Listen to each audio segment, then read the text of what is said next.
آپ کے علم میں ہے کہ آج میں وفات مسیح کے موضوع پر گفتگو کروں گا۔ اس کے پس منظر کے ضمن میں چند باتیں آپ کو بتانا چاہتا ہوں۔ نمبر ایک تو یہ کہ جتنے بھی فتنے اٹھے ہیں امت میں، اور جو اب بھی اٹھ رہے ہیں، وہ سلسلہ ختم ہونے والا تو نہیں ہے۔ ثلاثون دجالون کذابون چلتا رہے گا قیامت تک۔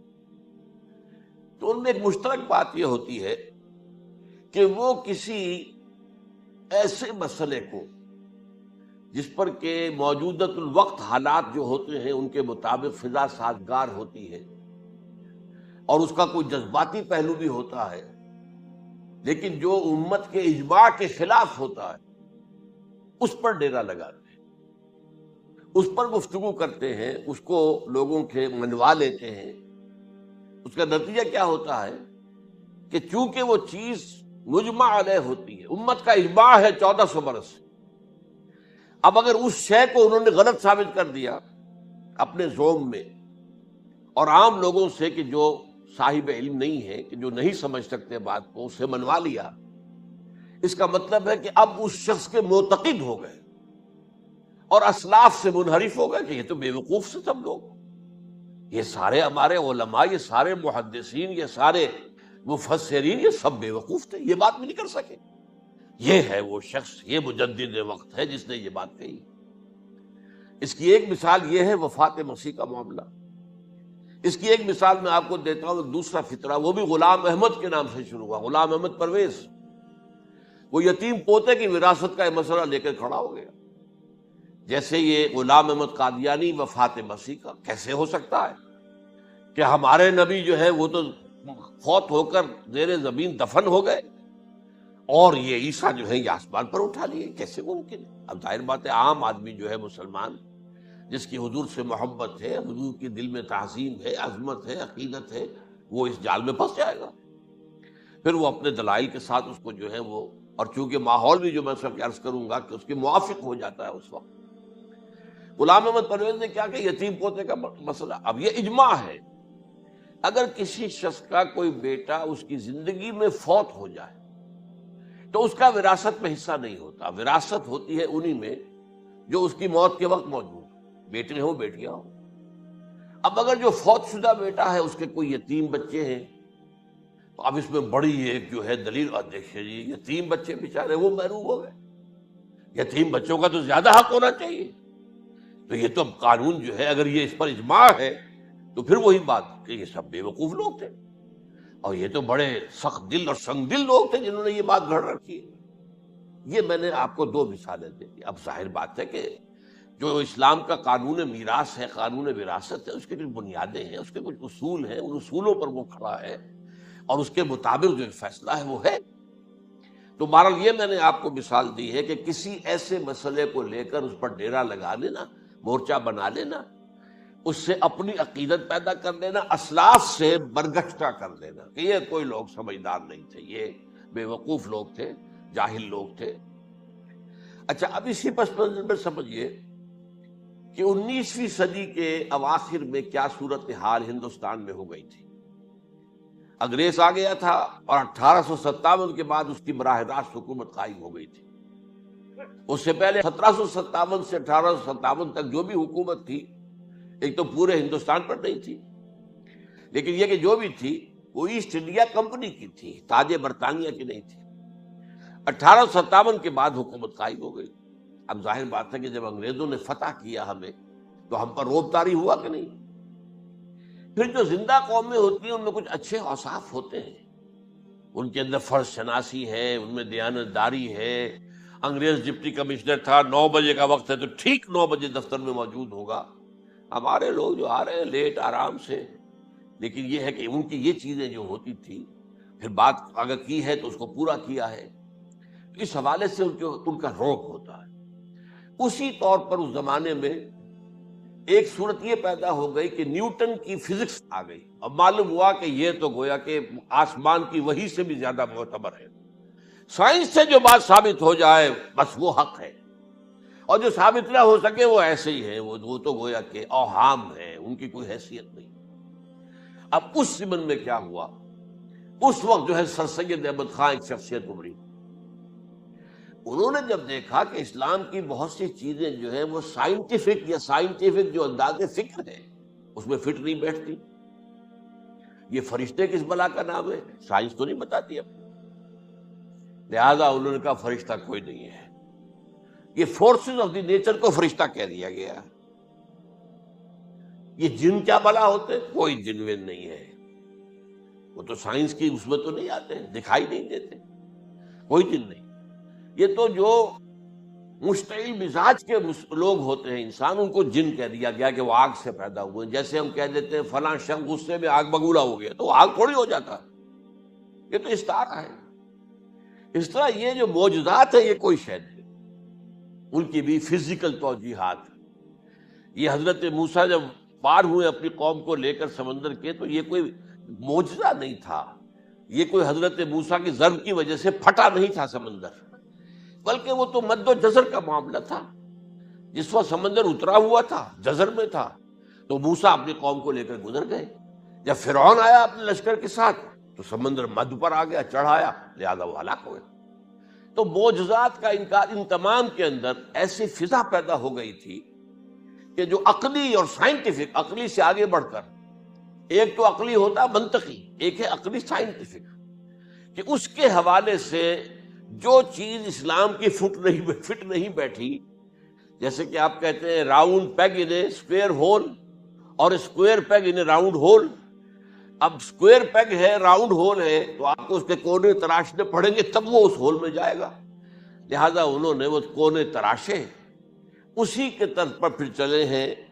جو آپ کو معلوم ہے علامہ مشرقی، انہوں نے بھی جب شروع کیا اپنا دھندا، تو ان کے پہلے کتابچے کیا تھے؟ مولوی کا غلط مذہب نمبر 1، مولوی کا غلط مذہب نمبر 2، مولوی کا غلط مذہب نمبر 3. چھوٹے چھوٹے کتابچے شائع کر رہے ہیں. مولویوں سے علماء سے برگشتہ کر دیے. اب معلوم ہوا کہ یہ شخص ہے مجدد وقت، یہ مولویوں کے پاس تو کچھ نہیں ہے. اسی کا معاملہ پھر وہ انکار حدیث کی شکل میں آیا، جن میں کہ ایک بڑی شخصیت جو ہے وہ غلام احمد پرویز، کیونکہ اللہ تعالیٰ نے اسے صلاحیت دی تھی، اچھا انشاء پرداز تھا، لکھنا اچھا آتا تھا، بولتا بھی اچھا تھا. تو ظاہر بات ہے فتنہ وہی شخص پیدا کر سکتا ہے جو باصلاحیت ہو. جس میں کوئی صلاحیت نہیں، وہ کیا فتنہ پیدا کرے گا؟ وہ نہ دنیا میں کوئی ترقی کرے گا، نہ دین میں کرے گا، نہ فتنہ انگیزی کر سکے گا. وہ تو جیسا بھی ہے معاملہ، عام معمول جو ہے لوگوں کا، جیسی بھیڑ چال چل رہی ویسے چل جائے گا. تو اس فضا میں اصل میں غلام احمد پرویز نے جو ڈیرا لگایا وہ وفات مسیح پر تھا. یہ سب غلط ہے. یہ کہ مسیح زندہ آسمان پر اٹھا لیے گئے، کیسے ممکن ہے؟ ممکن ہے یہ کوئی الہونی بات ہے؟ سائنس اس کو مان سکتی ہے؟ وہ تو اصل میں ٹھیک ہے. ان کا کہنا کیا ہے کہ مسیح کو سولی تو چڑھایا گیا تھا، لیکن وہ اس پر مرا نہیں، فوت نہیں ہوا، موت واقع نہیں ہوئی. پھر جب اس کو اتار لیا گیا تو وہ زخمی تھا، مجروح تھا، لیکن تھا زندہ. پھر اس کو غار میں رکھ دیا گیا. پھر اس کے جو معتقدین تھے انہوں نے اس کی مرہم پٹی کی، اس کا علاج کیا. پھر وہ ٹھیک ٹھاک ہو کر پھر وہ وہاں سے چلا گیا، وہاں چھوڑ گیا اپنے اس شہر کو، یروشلم کو، اور اس ملک کو، فلسطین کو. اور پھر وہ آ گیا کشمیر میں، اور کشمیر میں وہ فوت ہوا. اس کی قبر موجود ہے. کسی قبر کی کوئی پرانی بوسیدہ قبر کا نام نہیں لیا، فلاں قبر جو ہے وہ عیسیٰ ابن مریم کی. یہ ہے سارا معاملہ. اب ظاہر بات ہے کہ چونکہ ایک انسان کا زندہ آسمان پر اٹھایا جانا، وہ جو سائنسی ذہن ہے وہ اس کو نہیں مانے گا. چاہے قرآن مجید کے اندر تو خرق عادت اور بھی بہت سے ہیں. آخر اصحاب کہف 300 برس تک سوتے نہیں رہے. یہ کوئی سائنس کے حساب کتاب سے صحیح ہے؟ یا یہ ہے کہ حضرت عزیر علیہ السلام 100 برس تک مردہ رہے پھر زندہ کر دیے گئے؟ ان کا گدھا بھی زندہ کر دیا گیا جیسا کہ سورہ بقرہ میں آیا، لیکن ان کا کھانا جو ہے وہ صحیح رہا، اس کو مسا نہیں، اس میں کوئی بدبو نہیں آئی. تو واقعات ہوتے ہیں ایسے. اللہ تعالیٰ جو چاہے کرے. خرق عادت ٹھیک ہے، فطری قانون جو بھی ہے، جو لاز آف دی نیچر اللہ نے بنائے ہیں اور اس کے مطابق ہی دنیا چل رہی ہے. لیکن اللہ تعالیٰ کے ہاتھ ٹوٹ نہیں گئے، بند نہیں ہو گئے، اختیار ختم نہیں ہو گیا. میں کیا کروں؟ میں تو قانون بنا بیٹھا، اب تو میں کچھ نہیں کر سکتا. میں تو قانون بنا چکا ہوں کہ آگ جلاتی ہے. اب اگر ابراہیم کو آگ میں ڈال دیا تو میں تو نہیں بچا سکتا، اس لیے کہ قانون ہے، وہ میرا بنایا ہوا قانون.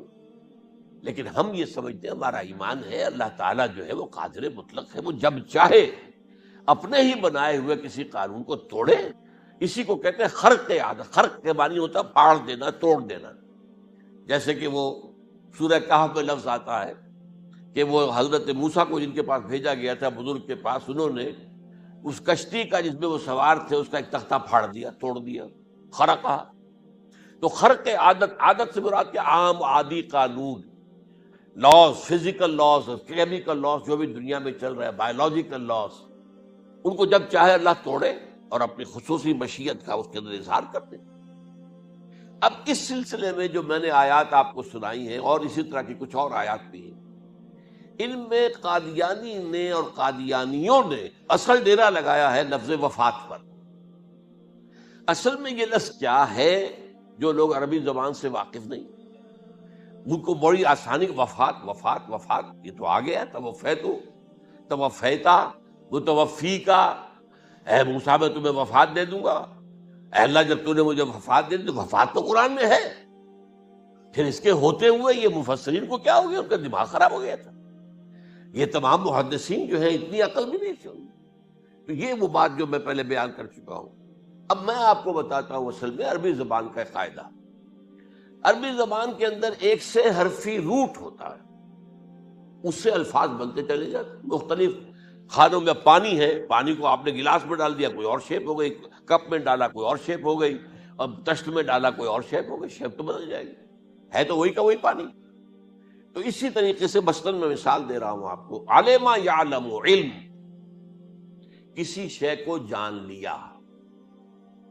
عالم یعلم، اعلامن، کسی کو کچھ بتا دیا. علم خود جان لیا، اور عالم یعلم اعلامن، کسی کو کچھ بتا دینا. علم یعلم تعلیمن، کسی کو کوئی بات بڑی اچھی طرح ذہن نشین کرانا، بار بار دہرانا، سمجھا دینا، یہ تعلیم ہو گئی. تعلم یتعلم تعلمن، خود علم حاصل کرنا. اب علم یعلم سے عالم بنا، اور علم یعلم سے معلم بنا، اور تعلم یتعلم سے خود علم حاصل کرنا، اس سے متعلم بنا. متعلم جو کہ علم حاصل کر رہا ہے. اسی طرح استعلام، علم حاصل کرنا، کسی چیز کے بارے میں جسے ہندی میں کہتے جانکاری حاصل کر لینا، اویئرنس حاصل کر لینا. اب وہی لفظ ہے علم. اب کہیں آپ اس کے مادے کو دکھا کر اور اس کے معنی میں الٹ پھیر کریں گے تو جو شخص عربی زبان سے واقف نہیں وہ تو نہیں جانے گا اس کو. اسی طرح کی مثال ہے وفا. وفا یفی، وقا یقی، وفا یفی. اوفا یوفی ایفاءً، وفا یوفی توفیتاً، توفا یتوفا تعفن، اور استیفا.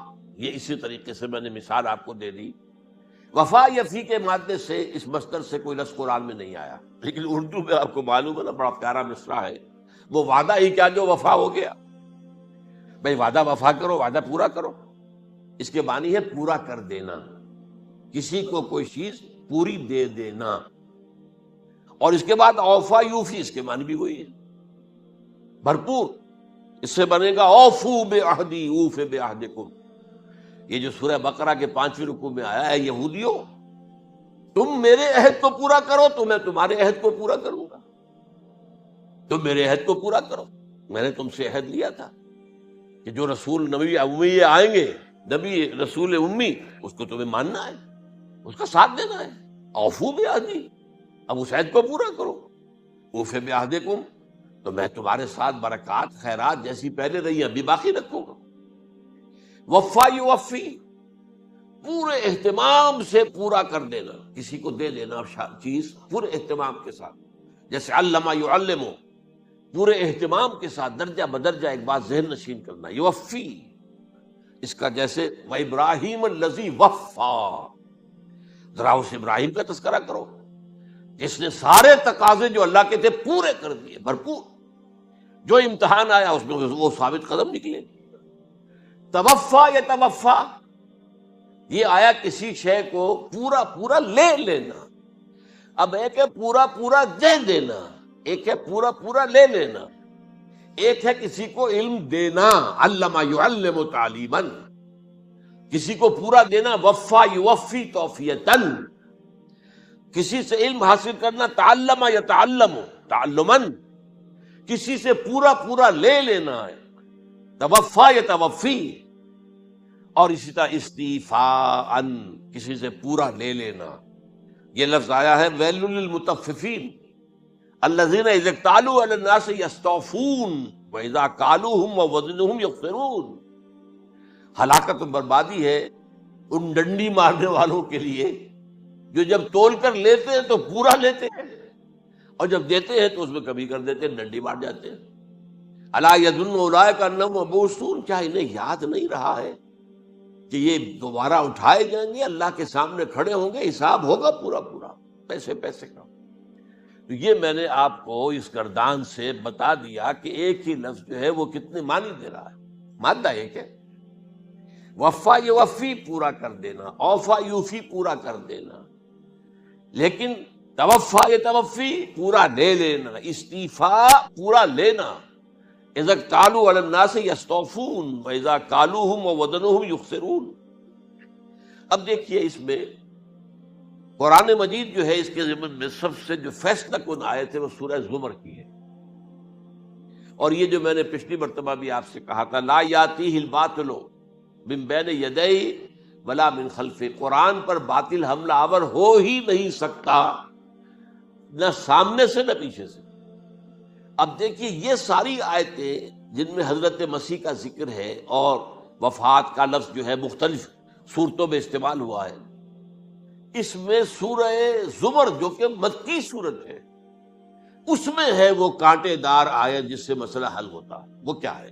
وہ میں نے آپ کو سنائی ہے، اللہ یتوفی الانفس حین موتہا، اللہ قبض کر لیتا ہے، لے لیتا ہے نفس کو اس کی موت کے وقت، واللتی لم تمت فی منامہا، اور جس کے مرنے کا وقت نہیں آیا، مرا نہیں ہے، اس کی نیند میں لے لیتا ہے۔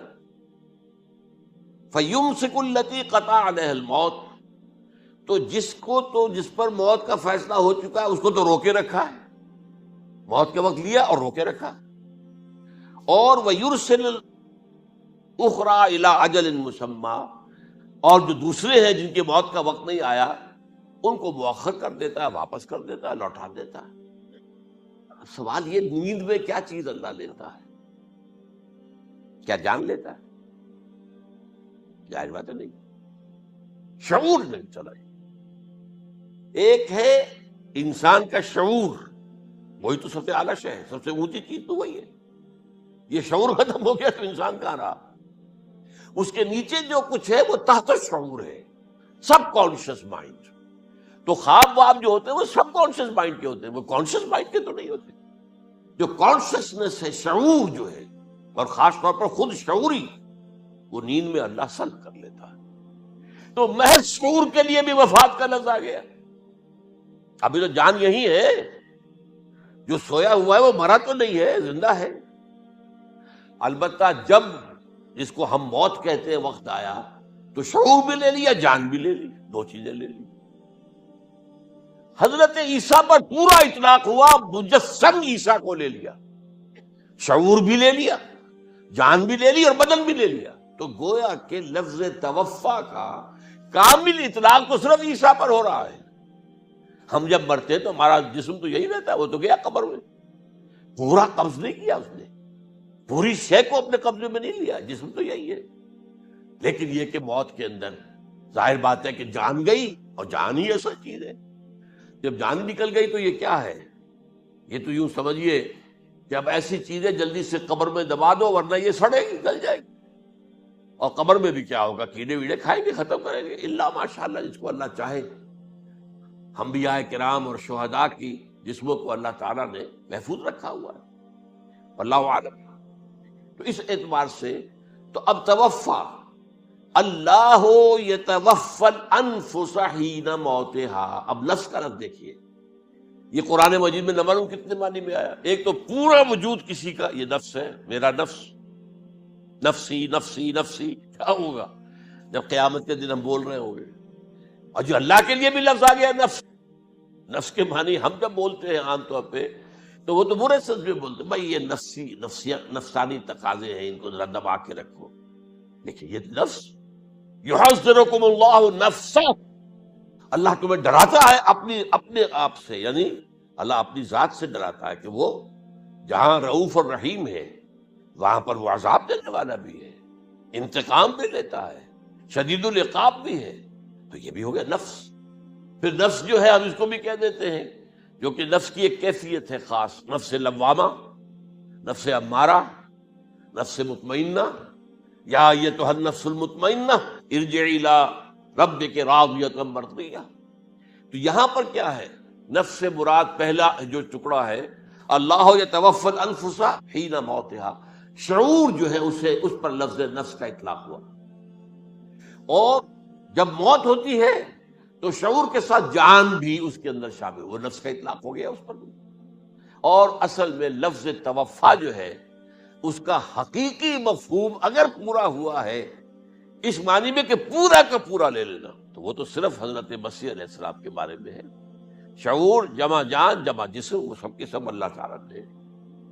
تو یہ اصل میں اس آیت کے اوپر جو ان لوگوں نے زور لگایا ہے اس میں اس اعتبار سے کہ یہ لفظ وفات جو ہے اس کے اوپر جو ہے عام طور پر وفات کے معنی ہے موت ہے، حالانکہ قرآن مجید میں موت کا لفظ بھی تو آیا ہے نا، ان موتہا واللتی لم تمت، یہ سارے الفاظ موت کا لفظ بھی تو آتا ہے نا، لیکن یہ کہ وفات کا لفظ بھی ہے، کوئی شک نہیں ہے، حضور کی وفات ہو گئی، فلاں کی وفات ہو گئی، یہ بھی ہے، لیکن یہ اس کا ایک استعمال ہے۔ وفا یفی، اوفا یوفی، وفا یوفی، توفا یتوفی، استیفا یستعفی، یہ سارے الفاظ اسی سے وفا کے لفظ سے بن رہے ہیں۔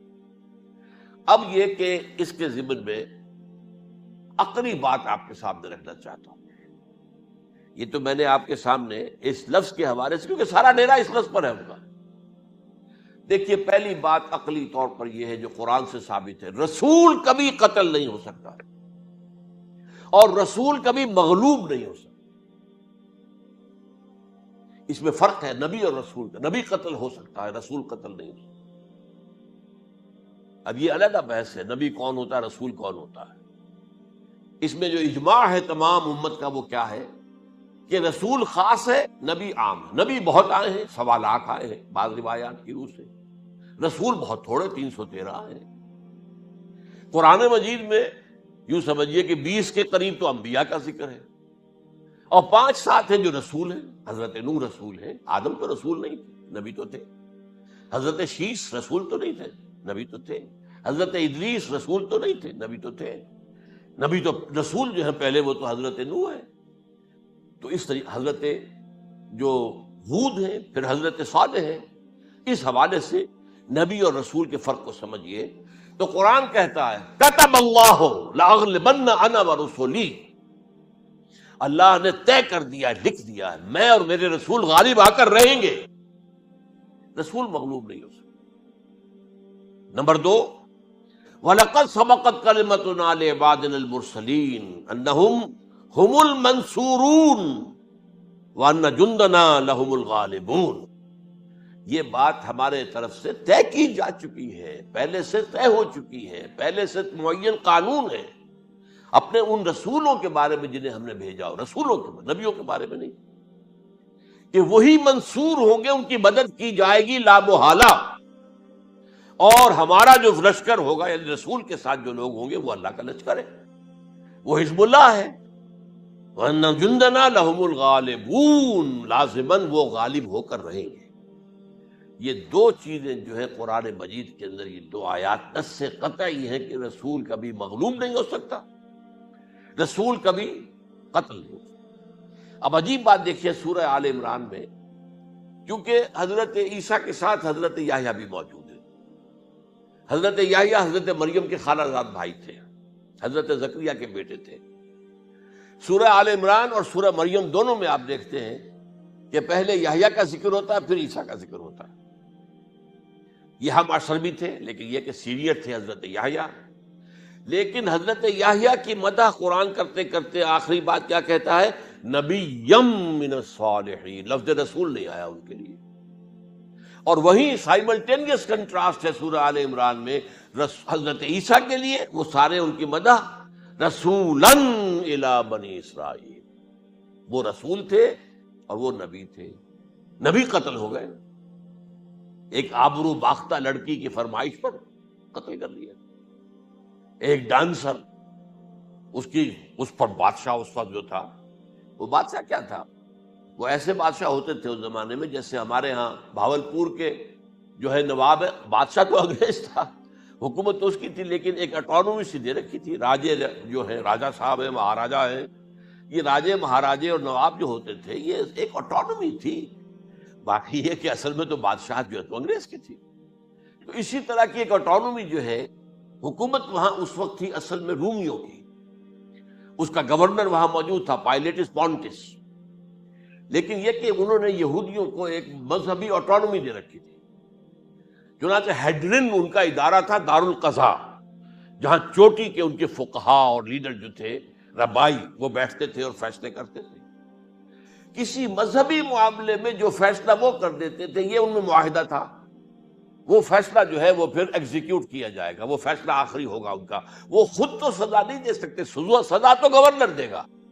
لیکن یہ کہ اگر ہیڈرن جو ہے ان کا جو وہ ہے ادارہ ٹاپ کا، وہ اگر سزا دے دے، سلا دے، تو گورنر کو وہ سزا دینی پڑے گی. یہ ان کا طے تھا معاملہ. تو اس نے حضرت مسیح علیہ السلام کو مرتد قرار دیا، جو ہیڈرن ان کا سب سے اونچا ادارہ تھا. تو اس اعتبار سے ان کو جو ہے، لیکن جیسا کہ میں بتا رہا تھا کہ حضرت عیسیٰ رسول تھے، وہ قتل نہیں ہو سکتے تھے، مغلوب نہیں ہو سکتے تھے. لیکن حضرت یحییٰ نبی تھے، ان کو وہی جو اس وقت کا جو یہودیوں میں سے جو بادشاہ تھا نام کا، جو ہیروڈ اینٹیپاس، یوں سمجھیے کہ اس نے کچھ بہت حرام کاری کی ہوئی تھی، شاید اپنے بھائی کی کسی بیوہ کو، وہ مجھے ایگزیکٹلی یاد نہیں ہے، بغیر اس کے کہ وہ عدت پوری ہو، پھر نکاح ہو، اسے اپنے گھر میں ڈالا ہوا تھا. اور اس کی جو لڑکی تھی اس کے اوپر بھی عشق آ گیا تھا، آپ کو دل آ گیا تھا، شادی بھی کرنا چاہتا تھا اس سے. اور اس کا ڈانس تھا، اس پر کہا مانگو کیا مانگتی ہو. تو اس نے کہا، اس لیے کہ حضرت یحییٰ جو ہے تنقید کرتے تھے بہت کہ یہ تم کیا حرام کام کر رہے ہو، تم نے جس طریقے سے جس عورت کو گھر میں ڈالا ہوا ہے، تم گناہ کر رہے ہو، تم شریعت کے خلاف کام کر رہے ہو. اس کو کہا تھا یو ڈاٹر آف سن، اس لڑکی کو کہا تھا تم جو کہ گناہ کی بیٹی ہو. اور وہ ناراض تھے، وہ ملکہ بھی جو تھی اس وقت تھی، اور یہ اس کی بیٹی بھی بہت ناراض تھی. تو انہوں نے کہا، مجھے وعدہ لے لیا کہ دیکھو جو کہہ رہے ہیں، جو مانگوں گی مانگنا پڑے گا. ہاں مانگوں گا. مجھے یحییٰ کا سر چاہیے. ایک دفعہ تو وہ کانپ گیا، اسے اندیشہ تھا کہ اگر یحییٰ کو میں نے قتل کر دیا تو یہودیوں کے اندر ہو سکتا بغاوت ہو جائے. لیکن پھر اس نے پھر تانا دیا، تم کیسے بادشاہ ہو، اپنا وعدہ پورا نہیں کرتے. پھر انہوں نے کہا ٹھیک ہے، حکم دیا. اور وہ جیل میں تھے پہلے سے ہی، وہاں گیا اور جو ہے ان کا سر قلم کیا، لا کے پیش کر دیا. تو نبی جو ہے جن کی بڑی مدح ہوئی ہے سورہ مریم کے اندر، جب آپ پڑھیں گے تو ان کی شان جو ہے، لیکن نبی تھے، صرف رسول نہیں تھے. اور حضرت عیسیٰ رسول تھے، رسول قتل نہیں ہو سکتا، نبی قتل ہو سکتا. تو یہ قاعدہ جو ہے وہ بھی قرآن نے اس سائملٹینیس کنٹراسٹ کے حوالے سے سورہ آل عمران میں حضرت یحییٰ اور حضرت عیسیٰ کا تقابل کر کے بتا دیا. تو ایک تو بات یہ ہے کہ اس اعتبار سے میں جو آپ کو آیت سنا چکا ہوں، یہ جو جرائم جو ہے سورہ نساء کے اندر یہودیوں کے اللہ تعالیٰ نے بیان کیے ہیں، ان میں سے یہ بھی ہے وَقَوْلُهُمْ إِنَّا قَتَلْنَا الْمَسِيحَ عِيسَى ابْنَ مَرْيَمَ. اور ان کا یہ کہنا کتنا بڑا جرم ہے جو یہ کہہ رہے ہیں، ہم نے عیسیٰ ابن مریم کو قتل کر دیا. لیکن یہاں ایک عجیب کیفیت ہے، رسول اللہ کے رسول کو. عام طور پر اس کی کنسٹرکشن کو لوگ سمجھے نہیں ہیں، وہ سمجھتے ہیں انہوں نے خود ہی کہا رسول اللہ. انہوں تو رسول اللہ کہتے تو قتل کیسے کرتے؟ یہ اللہ نے کہا. اچھا، ان کا کہنا یہ ہے کہ اللہ کے رسول کو قتل کیا. وَقَوْلُهُمْ إِنَّا قَتَلْنَا الْمَسِيحَ عِيسَى ابْنَ مَرْيَمَ رسول اللہ. ان کا یہ کہنا کہ ہم نے عیسیٰ ابن مریم کو، مسیح کو قتل کر دیا، وہ اللہ کے رسول کو. وَمَا قَتَلُوهُ وَمَا صَلَبُوهُ، انہوں نے نہ اسے قتل کیا، نہ سولی پہ چڑھایا.